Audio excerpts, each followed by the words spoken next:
Salut les Mancuniens.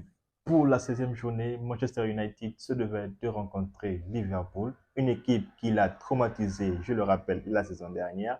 Et c'était donc le moyen pour les hommes de Ten Hag de quand même laver la face, dans la mesure où Manchester United a été éliminé de toute compétition européenne et est à 10 longueurs de son adversaire du jour, à savoir Liverpool qui, eux, se sont qualifiés, tant bien que mal, même s'ils ont perdu leur dernier match en Ligue Europa. Mais ça reste une rencontre de prestige du côté de l'Angleterre.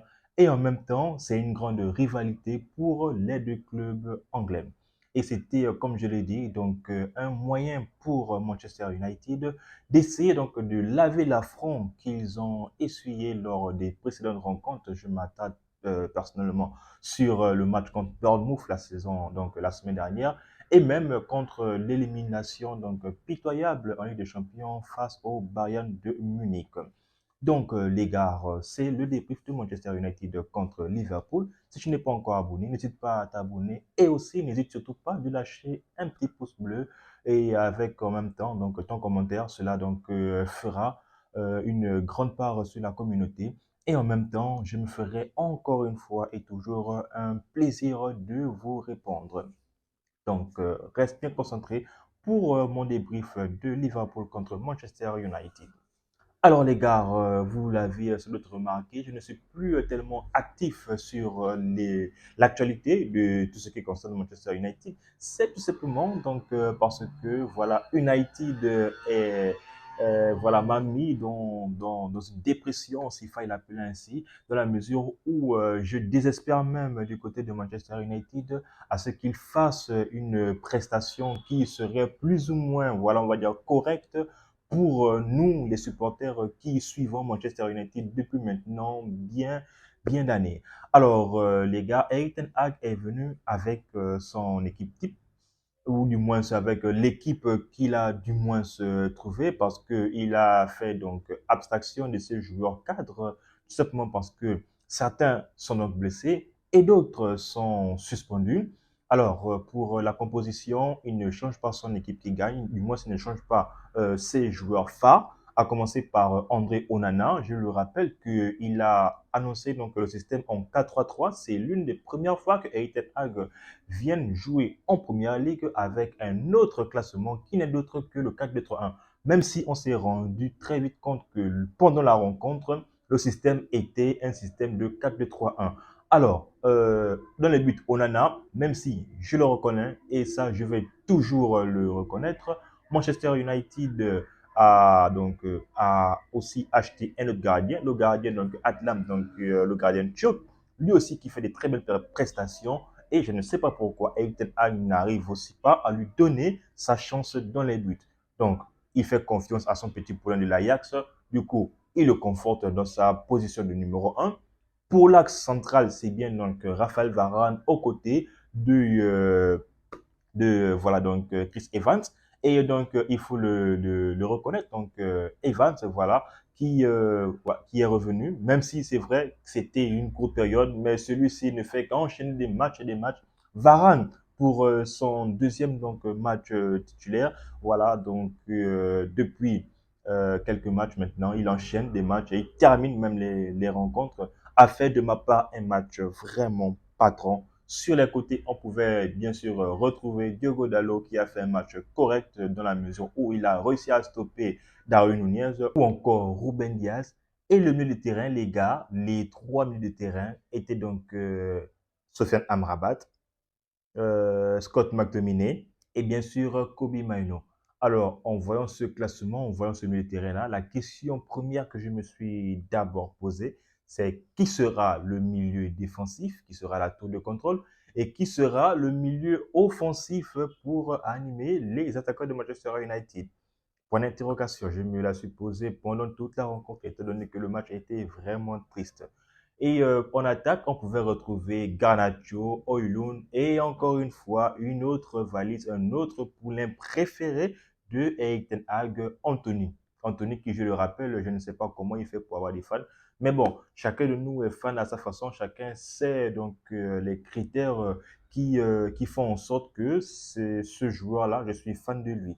Donc les gars, la rencontre était d'une tristesse totale parce qu'on ne va pas se le mentir, Manchester United a été vraiment lamentable la première mi-temps dans la mesure où les gars, à même pas 30 minutes de la rencontre, Manchester United se retrouve avec plus de 7 coups francs concédés, plus de 60% de possession de balle en faveur de Liverpool et même pas un seul tir cadré. D'ailleurs, Manchester United finit même la première mi-temps avec même pas un seul tir cadré, les gars. Qu'est-ce qui peut expliquer ce manque-là? Qu'est-ce qui peut expliquer cette inefficacité de la part de Manchester United? Franchement, on se pose des questions à chaque fois que l'on voit ce club faire des prestations aussi minables. Parce que, comme je ne le cesse de le dire et comme plusieurs personnes le constatent, la force d'une équipe reste son milieu de terrain. Donc, comment ça se fait que Szoboszlai, Gravenberch et même Endo l'Asiatique ont littéralement, je dis bien littéralement, mangé le jeu de Manchester United, que ce soit Amrabat, que ce soit Mainu ou même McTominay. Oui, c'est vrai, donc l'animation offensive de Manchester United n'était peut-être pas bien organisée, mais comment ça se fait que McTominay, parce que plus le match avance, comme je l'ai dit, plus on se rend bien compte que décidément le 4-3 était un leurre. Ça, la tactique qui était mise en place était le 4-2-3-1 et McTominay était donc celui-là qui était censé nourrir les attaquants. Mais celui-ci n'a pas la palette technique qu'un Bruno Fernandes puisse avoir. D'ailleurs, lors d'une action en première période, McTominay avait la possibilité donc de décaler en profondeur, je dis bien, Garnacho, mais celui-ci, bon, on va dire pas de bol, il s'est loupé, il a clairement loupé le ballon et puis Liverpool a pris le ballon comme si de rien n'était. Manchester United n'a même pas été capable de se créer une seule occasion, au moins une seule occasion qui faisait quand même peur à Liverpool. Aucune occasion, les gars, aucune occasion. Aucune occasion de la part de Manchester United. Aujourd'hui, Manchester United est carrément la risée de tous les clubs de la première ligue. À chaque fois qu'un club joue contre Manchester United, ce n'est plus ce club-là qui faisait peur à tous les autres clubs du championnat. C'est un club, on va dire, lambda. C'est un club donc passoire pour toutes les équipes, les gars. En fait, ce qui m'énerve encore plus, c'est que Liverpool, on on n'a pas senti que Liverpool avait envie de tuer United. Non. Liverpool essayait donc de jouer, on va dire, de la même façon que Manchester. Mais même là, Manchester United a été incapable de faire le jeu. Vraiment incapable. Donc, avec des stats vraiment pitoyables, United rentre dans les vestiaires avec un score de chance, je vais appeler ça comme ça. Donc, un score nul et vierge, 0-0. Et en seconde période, oui, c'est vrai, United a quand même essayé de sortir la tête de l'eau, a quand même essayé de faire le jeu, même si encore une fois la possession de balle s'est accentuée du côté de Liverpool avec plus de 60% de possession de balle et Manchester United avec moins de 30% de possession, les gars. Vraiment, ça montre l'inefficacité non seulement des joueurs, mais aussi du coach. Parce que oui, on peut blâmer les coachs, on peut blâmer donc, je vais dire, les joueurs qui sont sur le terrain parce que ce sont eux qui donnent l'impression de ne pas faire des efforts. Mais le premier responsable d'abord reste le coach. C'est Eric Ten Hag. Je le tiens pour responsable. Oui, Manchester United a une panoplie donc des blessés. Oui, Manchester United donc n'a que des jeunes sur les bancs. Mais pourquoi est-ce que Eric Ten Hag ne veut pas faire jouer les jeunes? Pourquoi Eric Ten Hag ne donne pas la chance aux jeunes qui, eux au moins, lorsqu'ils viennent de l'équipe réserve, ont envie de prouver qu'ils ont la place de jouer en équipe A? Parce que les joueurs de l'équipe A pour moi, sont clairement incompétents dans la mesure où ils sont plus que inefficaces. Ils sont inefficaces, les gars, vraiment inefficaces. Donc, United essaie de rendre coup pour coup un Liverpool qui est peu approximatif parce que eux aussi, toutes les frappes qu'ils ont réussi à mettre étaient donc des frappes qui étaient sur Onana. Et donc, Onana s'est donc permis d'engranger un autre clean sheet en championnat. Je pense il devrait être le gardien qui a le plus grand nombre de clean sheets en PL cette saison. Donc, Kobe Mainu, en tant que relayeur, voilà, donc, a sorti encore une fois son épingle du jeu. Pour moi, c'était peut-être le petit novice de l'équipe, mais en même temps, pour moi, c'était celui qui a peut-être sorti un match aussi assez, donc, je veux dire, assez bien. Voilà, donc derrière, même si on avait un Varane qui était patron dans la charnière centrale, avec un Johnny Evans qui était aussi dans ses formes, mais vraiment, donc, au milieu de terrain, c'est le petit Maino qui a essayé avec cette passe lumineuse pour Garnacho, qui malheureusement, voilà, s'est fait prendre de vitesse au tout dernier moment par TAA, qui a, voilà, donc, qui a chippé le ballon à Garnacho. Je commençais déjà à célébrer, du moins, je me disais que ça devait être la première frappe, au moins 4 de Manchester United, mais dommage.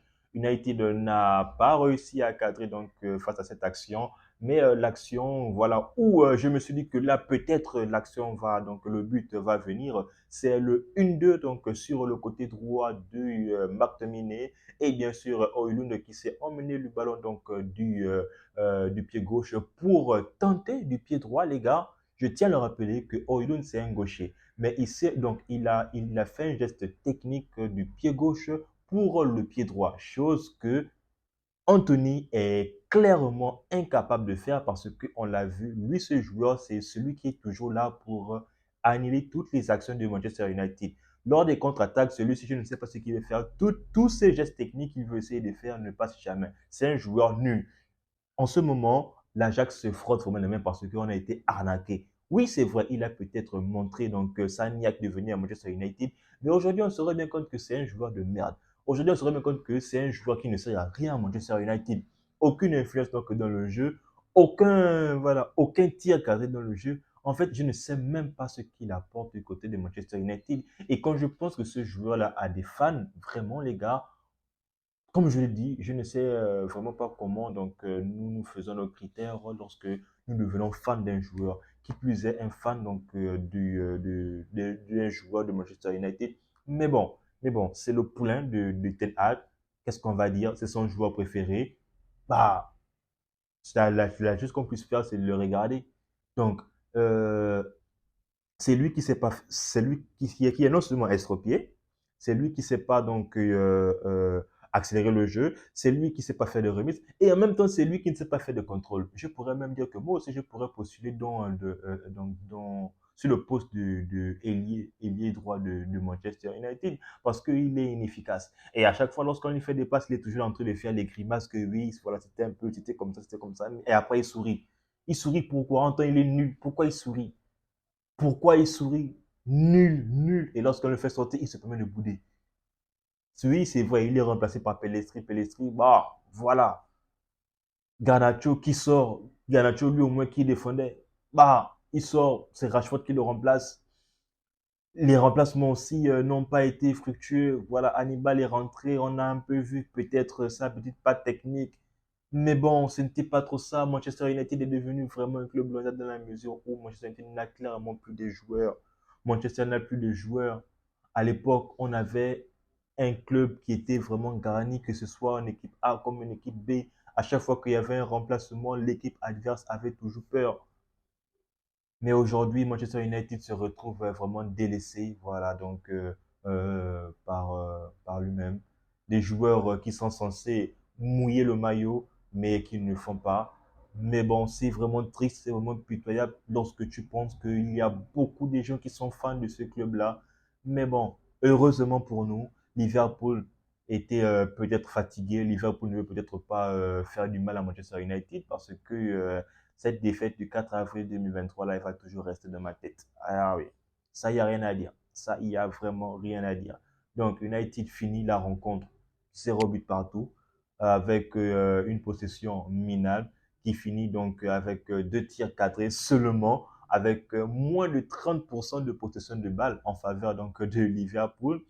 Et donc, les gars, c'est vraiment pitoyable. Et en même temps, les gars, je vais aussi revenir sur la fin du match qui, pour moi, a été incompréhensible dans la mesure où Michael Oliver, pour moi, faisait une bonne partie, que ce soit en première période ou même en seconde période, même lorsqu'il y a eu la main de Luke Shaw. Parce que oui, on sait tous qu'il y a la main de Luke Shaw, mais les consignes sont claires. Ce sont les règles donc de la FIFA. Lorsque le ballon touche d'abord le corps, et ensuite la main, il n'y a pas de pénalty. celui-ci ne s'est même pas attardé sur ça. Le jeu a directement continué. Mais là où il m'a vraiment surpris, c'est le rouge qu'il a donné à Dalot. C'est le deuxième carton jaune. Et en plus de ça, Dalot a fait complètement raison. Dalot a raison dans la mesure où, voilà, donc c'est Salah qui touche le ballon en dernier. Et c'est vrai que ce sont les dernières minutes donc, du match. Les équipes essaient de se rendre coup pour coup. On ne sait pas donc l'équipe qui va craquer, mais non seulement il donne le jaune, perso, je n'ai pas compris pourquoi il a donné le jaune à Dalot, peut-être parce qu'il a râlé, mais ensuite, je ne sais pas si Dalot l'a incité, il donne un second jaune et après il lui sort le rouge. Pourquoi?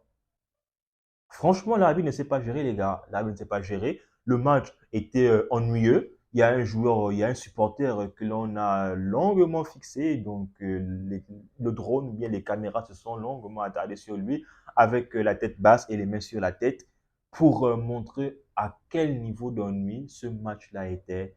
Et lorsqu'on pense que normalement, le classico anglais, c'est Manchester-Liverpool ou encore Liverpool-Manchester United, bien sûr, était vraiment un match ennuyeux à mourir. Donc, les gars, c'était donc mon petit débrief de la rencontre de Manchester United. 10 points les séparent au départ et 10 points les séparent toujours à l'arrivée. Donc, United reste à la place, donc à la huitième place, parce que les équipes derrière elles ont gagné et eux, ils ont fait un match nul. Et donc, les équipes ne font qu'engranger des points. United est vraiment à la ramasse. Et donc, si vous avez aimé le débrief, n'hésitez pas de me donner votre avis en commentaire. N'hésitez pas aussi, voilà, donc, de me dire, voilà, donc, quelles sont vos opinions par rapport à certains joueurs. Quels sont, voilà, donc, les joueurs qui, pour vous, sont capables, donc, de rehausser le niveau de Manchester United. Comme je l'ai dit en amont, moi, je me ferai encore une fois une joie de vous lire. En attendant, les gars, on reste en santé, on s'abonne. Et puis, les gars, vive Manchester United.